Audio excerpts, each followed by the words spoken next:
प्रणाम।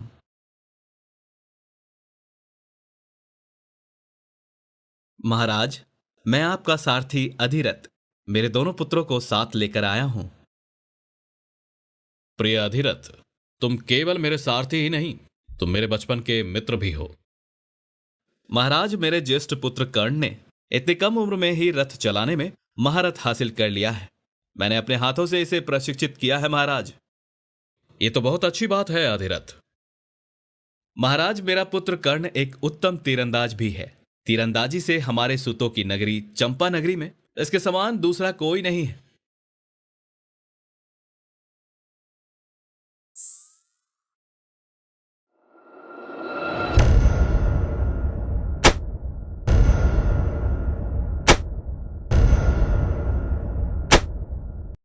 ये तो और भी अच्छी बात है।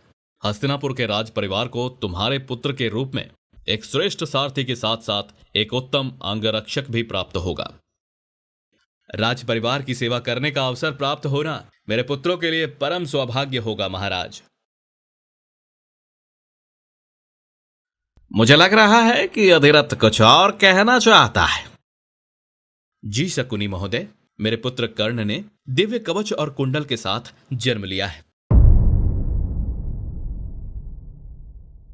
जिस कवच को किसी अस्त्र के द्वारा भेदा नहीं जा सकता।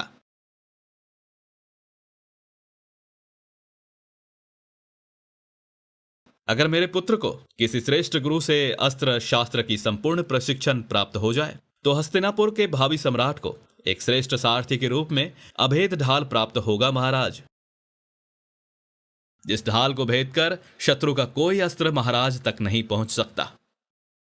लेकिन अधिरथ, तुम तो एक साधारण सूत हो, फिर तुम्हारे पुत्र ने कैसे कवच और कुंडल के साथ जन्म ले लिया? शकुनी महोदय, मेरी पत्नी राधा सूर्यदेव की उपासक हैं। ये सब सूर्यदेव की कृपा से हुआ।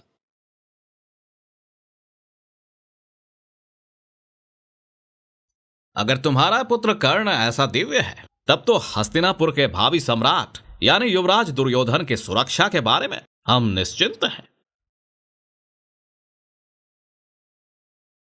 महाराज, मुझे लग रहा है कि अधिरथ उचित कह रहा है।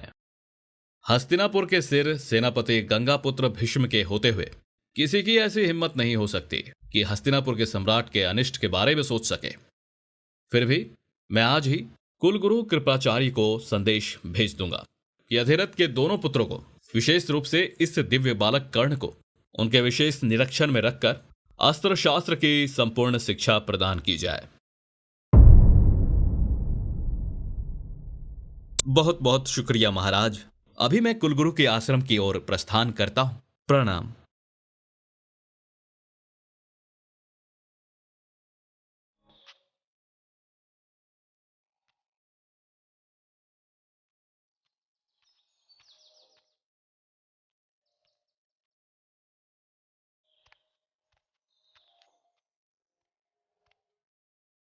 पिताजी, मैं किसी का सारथी नहीं बनना चाहता हूं।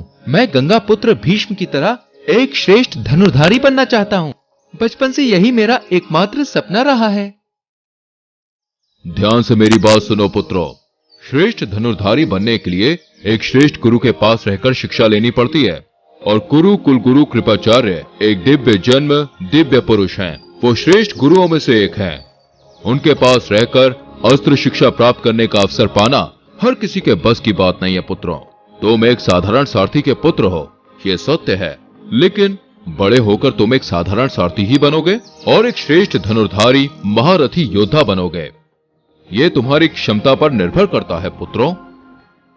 मैं कुछ समझा नहीं पिताजी।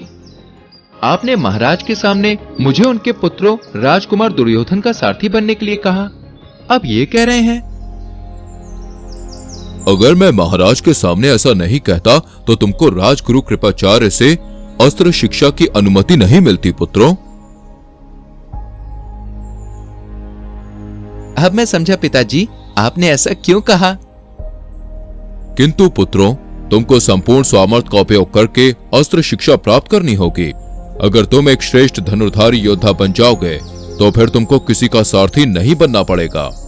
और अगर श्रेष्ठ धनुर्धारी नहीं बन पाए तो अवश्य तुमको राजकुमार दुर्योधन का सारथी बनना पड़ेगा पुत्रों। मैं अवश्य ही संसार का श्रेष्ठ धनुर्धारी योद्धा बनूंगा। वो तो समय आने पर ही पता चलेगा पुत्रों। अभी चलते हैं गुरु कृपाचार्य जी के पास।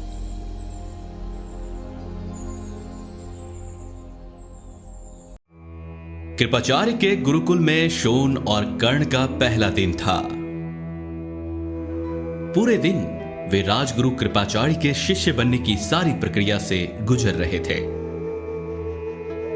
विशेष रूप से कर्ण गुरु कृपाचार्य के सभी आदेशों और निर्देशों का पालन कर रहा था ताकि वो धनुर्धर बनने की अपनी क्षमता को दिखा सके।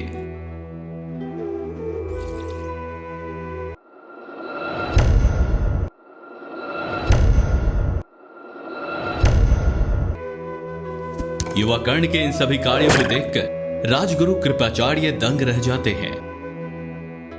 दिन के अंत में गुरु कृपाचार्य और कर्ण के बीच बातचीत होती है। पुत्र कर्ण, सम्राट धृतराष्ट्र ने तुम्हारे बारे में जो भी बताया तुम उससे भी उत्तम हो। तुम्हारी ये कवच उससे भी दिव्य है। किसी गुरु से शिक्षा प्राप्त किए बिना ही आज गुरुकुल की पहले ही दिन में तुमने धनुर्विद्या का जो कौशल दिखाया, इसी से पता चल जाता है कि तुम एक दिन इस संसार के श्रेष्ठ धनुर्धारी योद्धाओं में से एक बन सकते हो पुत्र। अगर आपका आशीर्वाद मेरे साथ हो तो एक दिन अवश्य मैं इस संसार की सर्वश्रेष्ठ धनुर्धारी बनूंगा गुरुदेव। तुम में वो सारे गुण हैं पुत्र, लेकिन एक बात हमेशा याद रखना, अपनी क्षमताओं पर कभी मन में अहंकार उत्पन्न होने मत देना। कभी नहीं होने दूंगा गुरुदेव। यह संसार श्रेष्ठ धनुर्धारी योद्धाओं से भरा पड़ा है। कभी किसी दूसरे श्रेष्ठ धनुर्धारी योद्धा की क्षमताओं को अपनी क्षमता का मापदंड नहीं बनाना पुत्र। कभी नहीं बनूंगा गुरुदेव। ठीक है, अब तुम दोनों भी जाकर भोजन और विश्राम कर लो। कल प्रातः फिर प्रशिक्षण क्षेत्र में मिलेंगे। जो आज्ञा गुरुदेव। प्रणाम।